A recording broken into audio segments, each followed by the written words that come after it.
प्यार हमारा अमर रहेगा।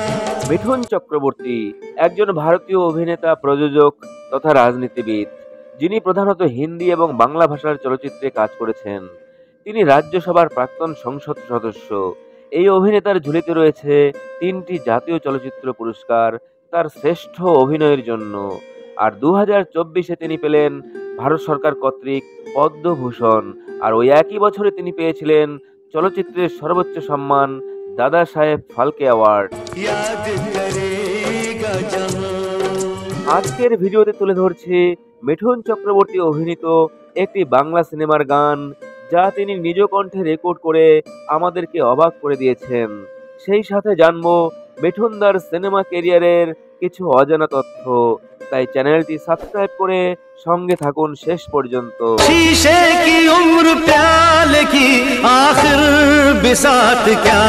মিঠুন চক্রবর্তীর জন্ম 1950 সালের 16 জুন বাংলাদেশের বরিশালে বাঙালি এক হিন্দু পরিবারে।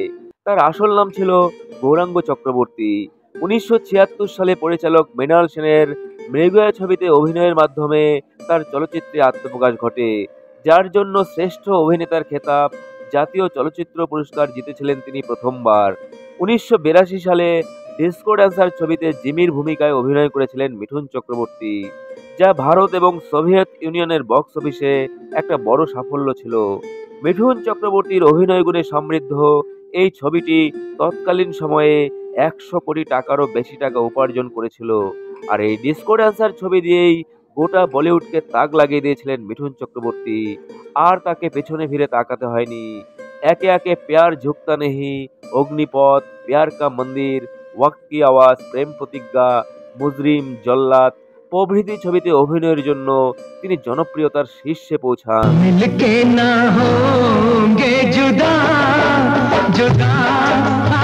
90 দশকের শেষের দিকে এবং 2000 দশকের শুরুর দিকে তিনি গুরু, গোলমাল 3, হাউসফুল 2, দ্য কাশ্মীর ফাইলস প্রভৃতি সিনেমায় অভিনয় করেছিলেন। 1991 সালে তিনি অগ্নিপথ সিনেমায় অভিনয়ের জন্য পান ফিল্মফেয়ার অ্যাওয়ার্ড। 1992 সালে তাহাদের কথা এবং 1996 সালে স্বামী বিবেকানন্দ ছবিতে অভিনয়ের জন্য তিনি আরও 2টি জাতীয় চলচ্চিত্র পুরস্কার জিতেছিলেন। তিনি বাংলা, হিন্দি, উড়িয়া, ভোজপুরি, তেলেগু, তামিল, কন্নড়, পাঞ্জাবি ছবি সহ 350টিরও বেশি ছবিতে সমানতালে অভিনয় করে গেছেন। 1995 সালে জল্লাদ ছবিতে অভিনয়ের জন্য তিনি আবারও জিতেছিলেন ফিল্মফেয়ার অ্যাওয়ার্ড। অভিনয়ের পাশাপাশি গানের প্রতিও তার একটা ভালো লাগা ছিল, যদিও তাকে বাংলা ছবিতে খুব বেশি গান গাইতে দেখা যায়নি। কিন্তু বন্ধুরা বলে রাখি, 1995 সালে রিলিজ হওয়া রঘুরাম পরিচালিত ভাগ্যদেবতা ছবির জন্য মিঠুন চক্রবর্তী একটি গান নিজ কণ্ঠে রেকর্ড করেছিলেন।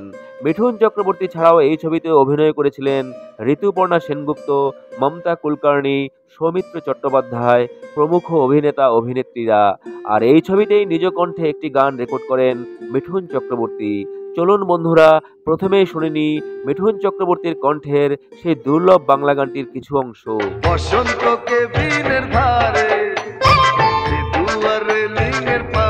মিঠুন চক্রবর্তীর কণ্ঠের এই গানের কথা লিখেছিলেন পুলক বন্দ্যোপাধ্যায়, সুর করেছিলেন গোপাল বর্মন এবং মধু বর্মন।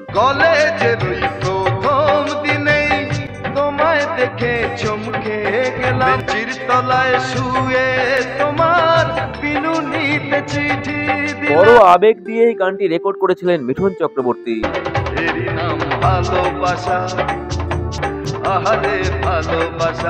যদিও এটাই প্রথম নয়, 1989 সালে আজিজ পরিচালিত এলাকা ছবির জন্য মিঠুন চক্রবর্তী একটি গান নিজ কণ্ঠে গেয়েছিলেন।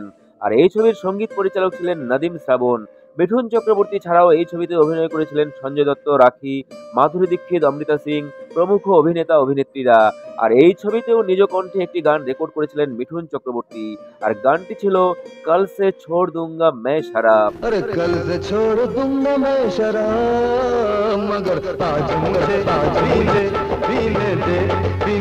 এগুলি ছাড়াও মিঠুন চক্রবর্তী আরও কিছু হিন্দি এবং বাংলা অ্যালবামের গানেও কণ্ঠ দিয়েছিলেন, যেগুলি অন্য কোনো ভিডিওতে তুলে ধরব। মিঠুনদার কণ্ঠের গানগুলি আপনাদের কেমন লাগলো কমেন্টে জানাবেন। সেই সাথে মিঠুন চক্রবর্তী অভিনীত কোন সিনেমাটি আপনার সবচেয়ে প্রিয় অবশ্যই জানান কমেন্টে। দেখা হচ্ছে নেক্সট ভিডিওতে। নমস্কার।